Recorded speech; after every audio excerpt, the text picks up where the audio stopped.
किसी दूसरे को पूछा कि इन दोनों में लड़ाई हो रही थी, तुम कहाँ थे? तो मैं इनके पास में खड़ा था। तो वह इसको बुलाओ, ये गवाही देगा, क्योंकि दूर वाले को वास्तव बोध नहीं होता।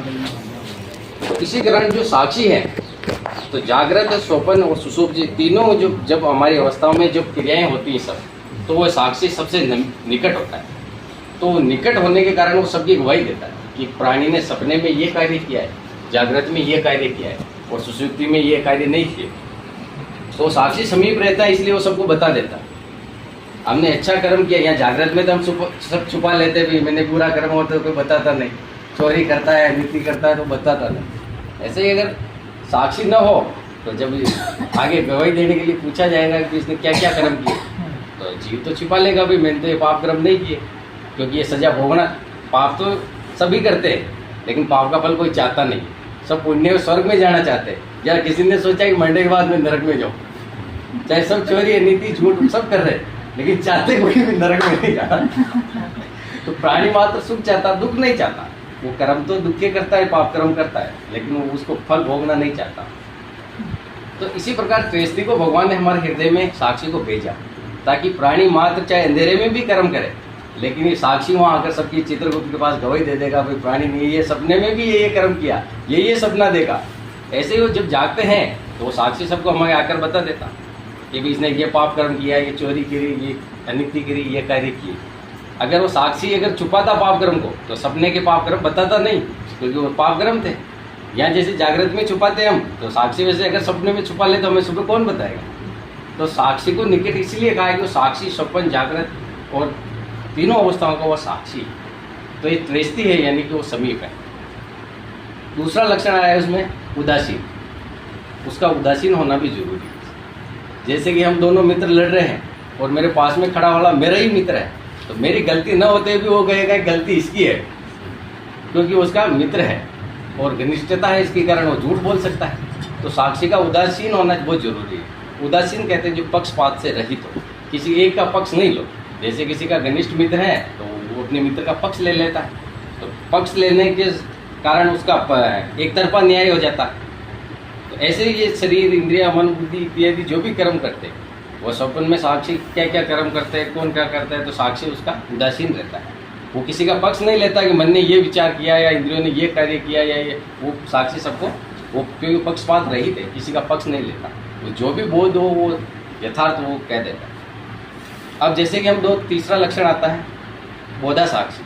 तो क्या बोधा साक्षी होना भी जरूरी है? जो बिल्कुल जरूरी है। तो हम दोनों मित्र जैसे लड़ रहे हैं, पास में कोई पागल व्यक्ति खड़ा है, अब उसको जानकारी भी है लेकिन अब उसको बोध नहीं है, तो उसका बोध होना भी जरूरी है। क्योंकि कोई उससे अगर गवाही पूछेगा तो क्या गवाही देगा? क्योंकि गवाही देने वाले को कभी सजा नहीं होती क्या? ऐसा थोड़ा कि भाई इसने गवाही दी, इसकी अगर कोई झूठी गवाही देता है तो उसको सजा होती है। तो ये साक्षी भाव होने के कारण हमें जो भी इंद्रिया, मन, बुद्धि इत्यादि जो कर्म करते हैं, तो फिर जब गवाही होती है तो ये इंद्रियों ने कर्म किया, इन्होंने किया, तो मैं साक्षी बनकर रहा तो मेरा जन्म मरण निवृत्त हो सकता है।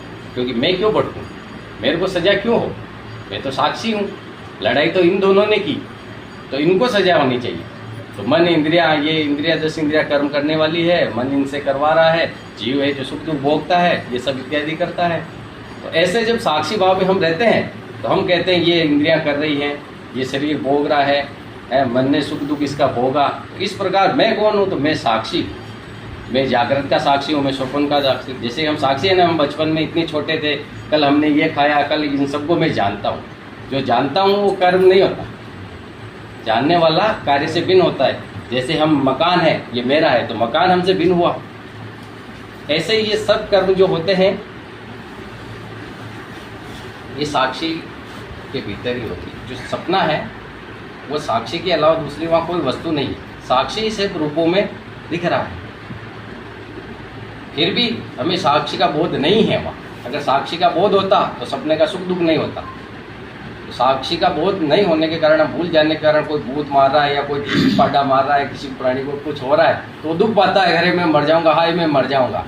अगर उसे साक्षी का बोध रहता है सपने में, तो वो कहता था कि मरने जन्मने वाला शरीर है, ये मर जाता है, ये इंद्रियां सो जाती है, लय हो जाती है, पर मैं इन सब का दृष्टा हूँ, साक्षी हूँ।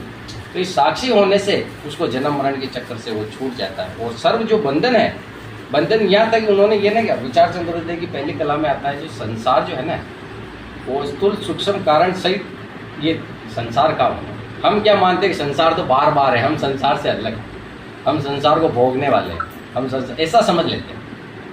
तो स्थूल शरीर और कारण सूक्ष्म तीनों शरीरों सहित ये संसार है। तो हमें भी इस संसार को इसमें भी मानना है, ये शरीर भी संसार ही है, मैं इनसे पृथक दृष्टा साक्षी हूँ। तो ऐसा जानने से क्या होता कि हम जो दुख और सुख में जो हमारी पक्षपाती बुद्धि है, वो पक्षपाती बुद्धि हटकर हम सब सुख और दुख में समत बुद्धि योग आ जाएगा।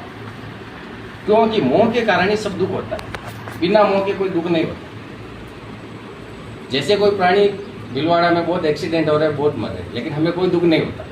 क्यों नहीं होता? क्योंकि उनसे हमें मोह नहीं। अब इधर परिवार में कोई मर जाए या परिवार का कोई संबंधी है तो उनके मर जाने पर हमें दुख होता है, शोक होता है। तो हम जिस प्रकार उसको दूसरा मान लेने से हमें दुख नहीं हुआ, कोई भी प्राणी मरे हमको दुख नहीं। ऐसे ही अगर शरीर के वो प्राणी जीव साक्षी भाव में आकर ये मान ले कि ये देह से पृथक है, इनसे मोह हटा दे, इन इंद्रियों से, इन शरीर से अगर मोह हटा दे तो वो निश्चित ही उस प्राणी का सुख दुख मिट जाता है। बोलिए सदगुरु भगवान।